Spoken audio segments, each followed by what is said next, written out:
choice, and consequences. This blog may contain comments or opinions that are sensitive and potential triggers for some, and are my thoughts and opinions only. Choices have consequences.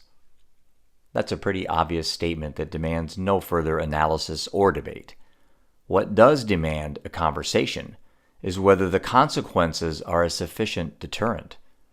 The death penalty, threat of prison, losing your driver's license, losing your job, losing your children, risk of heart disease, high blood pressure, and overdose. All these are potential consequences of choices made. Some of these we may have more control over than others. We pay a very heavy price, a massive cost to society, on top of the personal misery this creates for those afflicted, and the collateral damage imposed on family and friends. Perhaps we should focus more on changing behavior instead of imposing penalties. Isn't it easier to stop something in which you've never started? After our oldest son, Seth, died from a heroin overdose on 10/4/16, I decided I would set up a nonprofit. I struggled with a name to call this new organization. I really wanted to focus on the fact that due to a series of very poor choices Seth made over a period of 8 years, the consequences of his actions eventually caught up with him at the age of 23. I didn't want to focus solely on sobriety or recovery, as I just wasn't getting pulled in that direction. That wasn't where my heart was. Sure, I have sympathy for a 35-year-old alcoholic or a 40-year-old addicted to opioids. But where was I going to be the most impactful right now? I felt as if I was going to try to save everyone, I may end up helping no one. I didn't want to spread my focus too wide immediately and become diluted in my approach, so I narrowed it down. I initially felt compelled to turn my attention towards what happens prior to the abuse or addiction. Age of first use in the United States is typically thought to be around age 14. Age 14. Think about that for a second. This is around 8th grade. These are mostly children, not even young adults yet. Their brains are still developing at this point like sponges, soaking in everything around them, good and bad.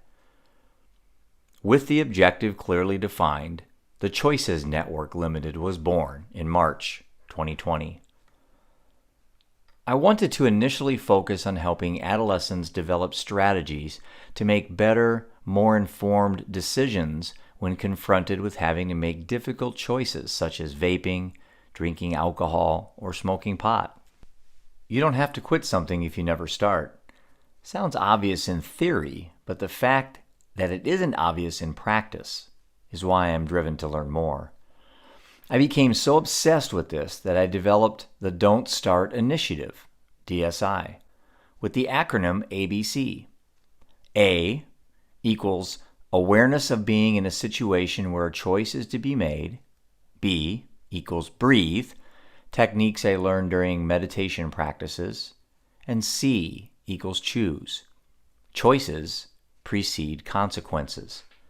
I am very excited to get this out to give parents as an additional tool to have available to teach children how to think through these situations when inevitably confronted.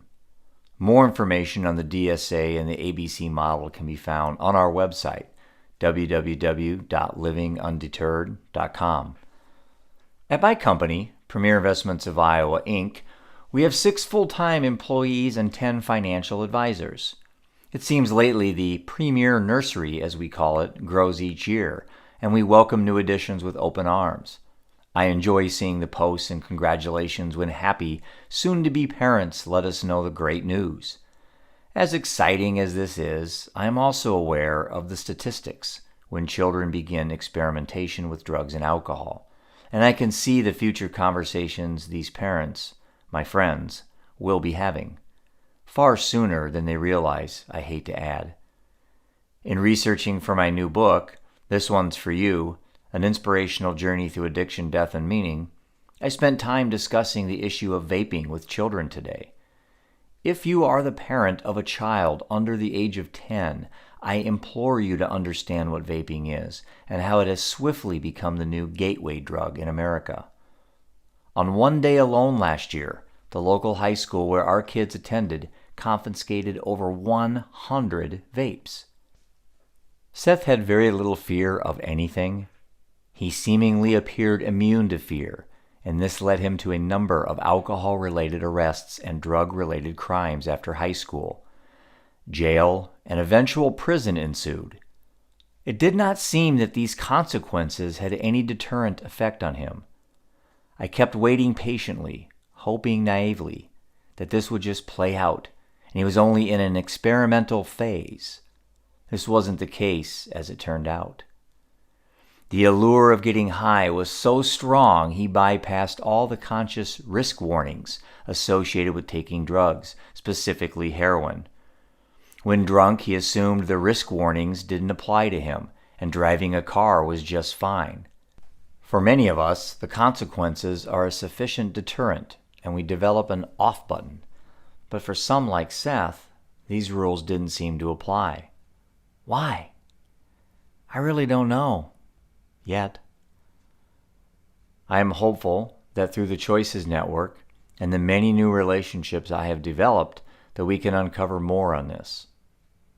Are the potentially severe consequences for poor choices a viable deterrent? I don't know for sure if they are. However, what I do know for certain is I will remain fearless, just like Seth. Happy holidays, and choose well. Live undeterred.